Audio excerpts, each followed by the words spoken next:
As the primary decision maker in our home, my words are final. If you choose to disregard my directives, divorce will be the only solution. Even though he has an ongoing affair and constantly tries to dominate me, I questioned why I should always submit to his every command. All right, let's divorce, then, I responded. I proceeded to transfer all our loans into his name, hoping he'd realize the full weight of my contributions to our shared life. I'm Carol, a 36-year-old systems engineer. I've been married to my husband, John, for 6 years. We met through our jobs. I was working as an engineer at a company that hired his firm for a project. During my temporary assignment at his company, he approached me kindly, leading us to gradually connect outside of work. Eventually, he proposed, and I agreed.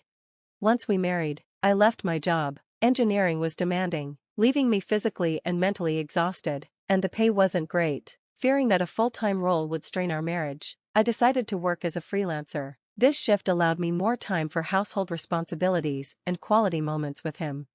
At first, my freelance income was modest, but my experience helped me build a client base, and my earnings grew. I was grateful for his financial support when my income was low. I managed our home, tried new recipes, and kept him happy, which he appreciated, adding to my joy.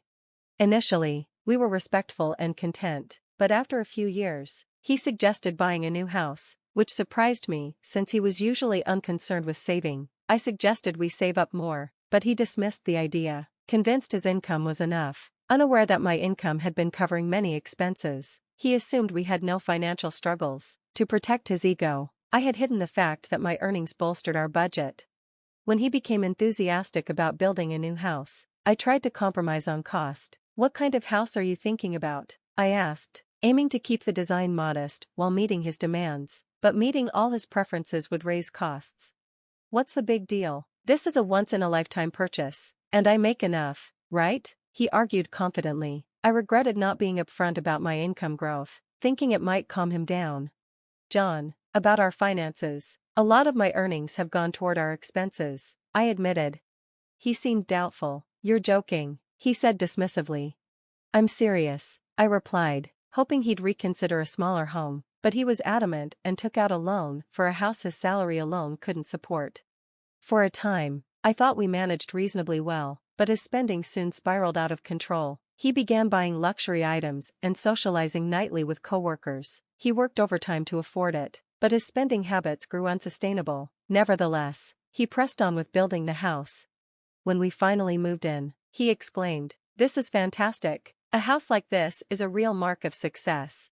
He wasn't wrong. The house was spacious, beautiful, and ideal for productivity, with a larger workspace for me. However, the monthly mortgage was daunting, and he seemed oblivious to it. With the house under his name and his account frequently drained, I had to deposit my income into his account to cover the payments. Fed up, I decided it was time to discuss his spending. "Don't you think you're spending a bit too freely? The mortgage is something we need to consider," I urged. He frowned, dismissing me. "What are you talking about? We're managing just fine even after buying the house. You're too focused on trivialities, or maybe you're just bad with money and can't see that things are fine. That's not my problem." "Hold on," I interjected. "I'm the one stretching our budget for daily expenses, using my income for the mortgage and bills, so please don't speak to me like that." "What's gotten into you?" he replied. "Besides, the little you contribute isn't that significant, so stop acting like you're doing something extraordinary. The highest earner is the most important here, that's me, so don't bother sharing your opinions." His words stunned me. In our early years, he was kind and thoughtful. Now, our relationship had grown distant. We barely spoke, and sometimes didn't even acknowledge each other. He worked more overtime than ever and often came home late at night.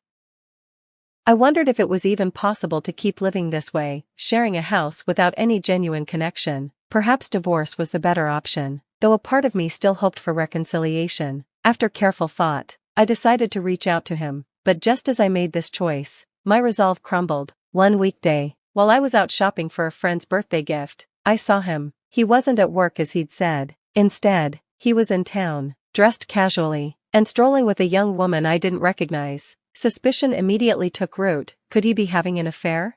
To uncover the truth, I hired a private investigator. 3 weeks later, the results came in, confirming what I feared. I visited the detective agency and learned my husband was indeed in a relationship with a coworker. one that had gone on for 2 years. No wonder he'd started splurging on luxuries and coming home late, claiming it was due to overtime. My anger boiled, especially after all his belittling comments. He was the unfaithful one, yet here I was, trying to shield his pride. I decided I'd had enough and needed to act. When I returned home, he was lounging on the sofa, watching sports. Without a word, I placed the evidence of his affair right before him. "Care to explain this?" I asked, pointing to the photos. For a moment, he looked surprised, but then his demeanor changed. "Oh, that's Sandra, she's my new wife," he said nonchalantly. "New wife? What on earth are you talking about?" "Well, since you know now, there's no need to keep it a secret. Honestly, I don't need you anymore."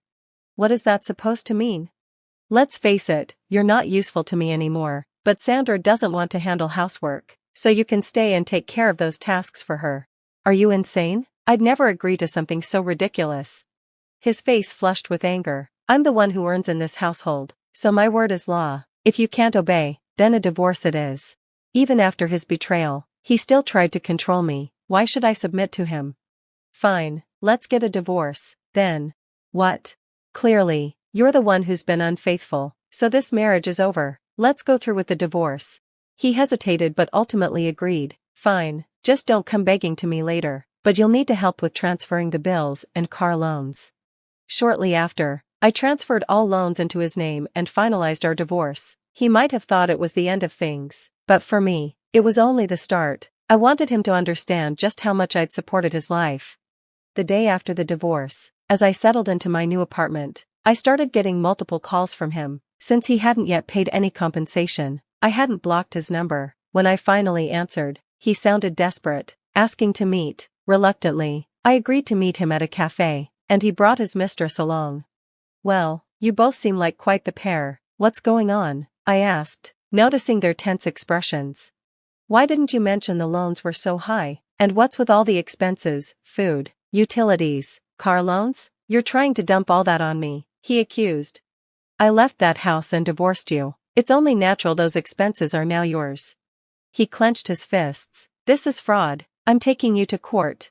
My ex and his mistress glared at me, blaming me for their financial woes, but I refused to let them bully me with such absurd accusations.